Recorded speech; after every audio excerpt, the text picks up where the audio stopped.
Just a week after Max TV, another thing happened at TV3. That has to do with Sarkodie. See where Sarkodie is now. See the career Sarkodie has built. Ghana, when we are talking of the most decorated artist in Africa is Sarkodie. The one person like my type who is now trying to find a space in this whole pandemic thing. Just sit on TV to say that Sarkodie's career has ended. And if we are to talk about Grammys, we shouldn't even talk about Sarkodie. Are you kidding me? There is a difference between free speech and fire speech. Fire speech bans, right? Free speech, you express your opinion, which does not attack these diaspora rebels. I.e., Millennials and co. Rebelling against their country. They give the needed oxygen for this type of, bad speech to burn.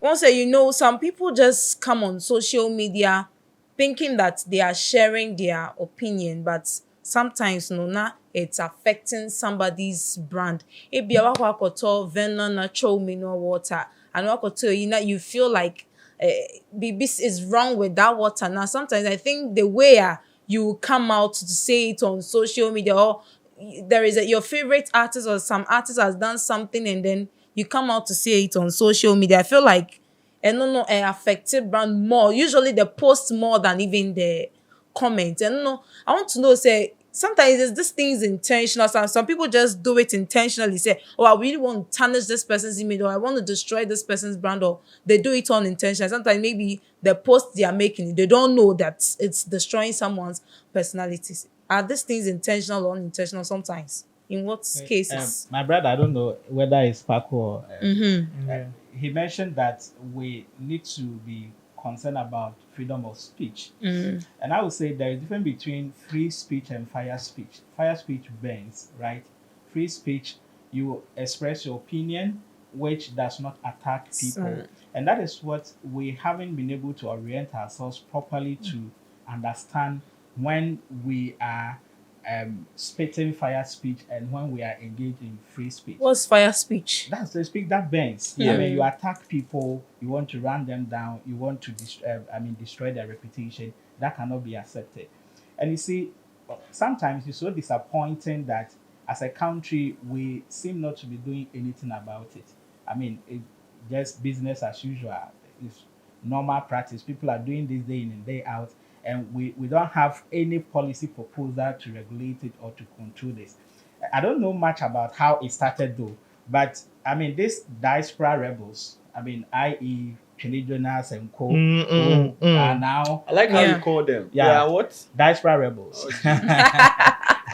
Rebelling against their country. These people probably, if they were not those who actually started it, they gave the needed oxygen for this type of bad speech to burn. People with more following, with more attention on social media. Followers. And sometimes when I see their followers, I begin to wonder, 1 million plus. So is that the content that the youth of this country are interested in? So there's a question. What they give them is what orients the youth, and that is what they give back to society. Yeah. So now if somebody on his camera and he wants to even address an issue, he feel like I would get the impact if I start with insult. How did he or she learn that? From Tony Jonas' platform. Because that's what he does, and he's getting the followers. And he's getting the attention. Yeah. So as a nation, we need to begin a super orientation to orient especially the youth to understand the difference between free speech and fire speech, so that they themselves even take themselves out of trouble, because you can be sued and it's not good. You talked about host. I have it as an opinion that people who host programs should be licensed, including journalists. We can introduce licensing regime, for practitioners. Yeah. So if you misconduct yourself, as a journalist or as a host, your license is revoked. You don't get to practice again. When we begin to introduce this, it will tone down how people sit by and watch others' reputation being run down on their shows just in the name of getting likes and trend. That's not bad. But sometimes too, the fault is not coming from the host, but rather maybe the one producing the show. The producers, the bloggers. Yes, they have this. Talkbacks. Yes. Call it talkbacks. Okay. in their ears. So sometimes they don't even look on their sheets or on their iPads or their phone, but rather they speak through the producer or The top box. yes, speak through the top box or whatever. Yes. So sometimes the fault is not from the host. Okay, so just as he's saying, I mean, if the host is to be licensed, Yeah. then the producer equally should be licensed. Yes. The director equally should be licensed. Yes. Because I think the media is playing a role. Just as I was mentioning Max TV. Just a week after Max TV, another thing happened at TV3. That has to do with Sarkodie. See where Sarkodie is now. See the career Sarkodie has built. Ghana, when we are talking of the most decorated artists, they even say Africa, which is arguably, I don't know, the most decorated artist in Africa is Sarkodie. The one person like my type, who is now trying to find a space in this whole pandemic thing, just sit on TV to say that Sarkodie's career has ended. And if we are to talk about Grammys, we shouldn't even talk about Sarkodie. Are you kidding me? If you meet Sarkodie, can you talk to him like that? Yeah, are you kidding me? And you see, the pundit is not my problem. Okay. The host. I always say this. People have their candid opinions, but the host determines what is to be said and what not to be said on my show. So you are the host. When he spits out that thing, you have the right to say, no, this thing is not acceptable. Exactly on my show. Please not retract it. Beautiful. But the moment you agree that the person should fire, you're thinking about few minutes trend for your station to that of a whole decade hard work. What are we saying? And that's exactly what I was saying about Big Akwesi's own. You see, Big Akwesi, we are actor. I'm sure you've had a role that you've kissed before.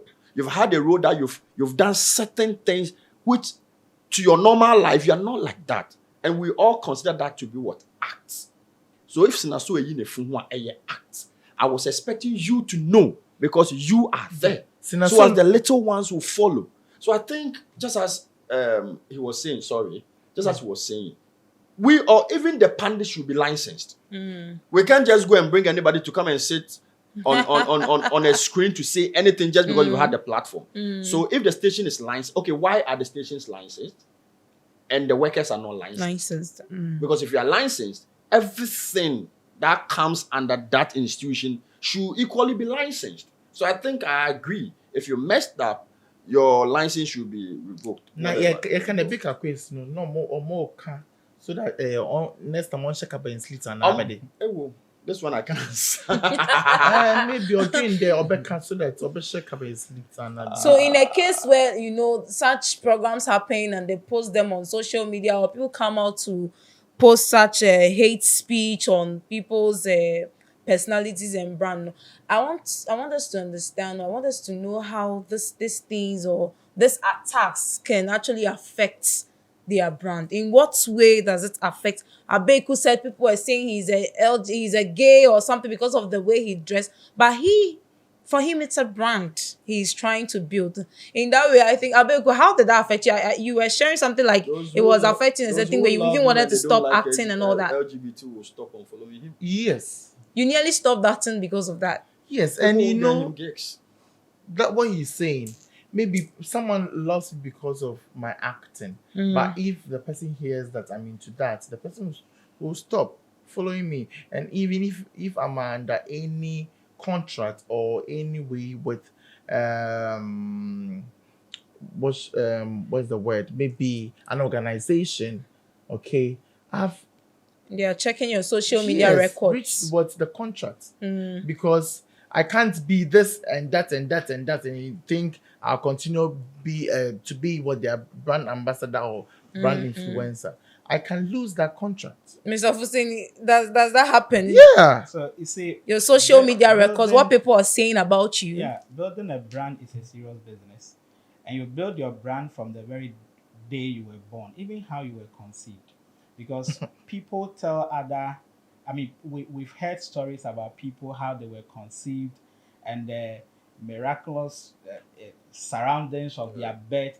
All these things come to, form part of their brand. The aura surrounding their birth and even the time of birth through to the person's education, to maybe career life, to marriage life. All these things accumulate to form part of your brand. And it takes a lot of effort and years to be able to build a solid brand that will earn you money, that will earn you that respect. So if somebody just uses a word, right, to drain all these efforts just in a minute, you can understand that the happen? pain. It's happening because you see, words have power, right? And what you say carries a lot of weight and it has a lot of impact. Like he said, right?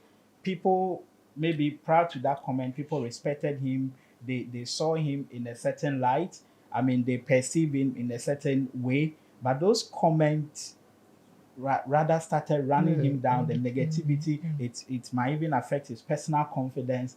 It might even, I mean, you know, now if brands want to even sign a deal with you, they go through your social media platforms to read the kind of things you post and the kind of things others also say about you. And all these things can affect, I mean, brand deals. So it's a very serious matter. If people want to have a deal with us, they check our social media records as well. a serious company, you need to do that. But because you so see, the company also listen to those criticism and hate speech about me on social media. That is a judgment the company will have to make. And you see, not all companies are competent to be able to make this analysis. Some may just be moved by those unprofessional comments. We have time. They need you to do the job, and we are seeing this. Brands wants to be associated with positivities, right? So if the person you are choosing, and mind you, they have options. You are not the only personality in the market. They have options. So if we have two people to consider, and well, they are so close and tight, but the other one have this so much negativity around him, I mean, that could affect choices, right? So it's so important for us to pay critical attention to these things. And people who also engage in that, they have to also be cautious. Attacking somebody's brand is also affecting your own brand. It's really? Something, yes. How? I mean, so if I check the way you comment on people's posts, the kind of writings you do, it gives me an overall impression about you. I can just look at the way you comment and tell your personality, right? And that could even affect your marriage chances, your, I mean, career opportunities and all that. So they have to also be cautious the way they attack people, right? I don't think you respect somebody who bully others on social media. I mean, there are people I will never respect, irrespective of how much you give me. I will never respect them because of the comments they make, how they make their posts. Other people. Exactly. I will never respect them. So it's the same way other people will treat them. So know that the comment that you are giving to somebody, in as much as you are affecting the person's brand negatively, personally, your brand is also attacked as a person. And this is something our youth are unaware. And that's why most of them are engaging in this. If they were aware, I think they would tone down a bit on how they do these things. Like you're saying, they are unaware. I mean, sometimes it happens unintentionally. They don't know that what they are posting is affecting or has a long-term effect on someone's brand and their personal brand. They don't know. They don't know. So some of these posts, they will grow and, I mean, look back and regret that, why did I make this post 10 years ago? Right. But maybe at the time, the person felt it was fun, it was good, I'm enjoying it. You know, I told you, I mean, some time ago, that I specifically sent my email to somebody to contact me. But I felt like anytime something is posted about that person's political party, I could predict his first comment. It will be Ojanba or Abuaba. Those two will begin any comment that he wants. And I felt like this is a young guy who probably doesn't understand what he's doing. So I needed to offer, I mean, some help to him. But he never sent the message. So before someone comes on social media to criticize, you know, sometimes criticism is, we need to accept it, because if you want to build a brand, you need to accept critics. But before someone comes, it depends on how you are criticizing. Some people just think what I'm saying or the comment is a critic, but it's an attack on its own. I mean, so before someone comes in to post something, before example, Trini Jonas will come out to talk about someone or a particular political party, before Opako will come out to talk about, let's say, Sina Sol or anyone. I mean, what should we take note of? If you don't like someone, is it necessary to talk about the person? Or when you want to talk about someone, What are some of the things we should consider if we want to make an opinion on social media? So if maybe I love the way you present, and I love everything about you. I love your personality, but you did something in one of your shows, and I think it wasn't the best. What I have to do is to just come to your DM or say something which will encourage you to do more or to avoid your mistake, rather than throwing some profane words and other things. There's difference between you advising the person or motivating the person than you throwing shit to the person or shade to the person. It's two Yeah. different things Yeah. altogether. So because I love your personality, I want you to do better.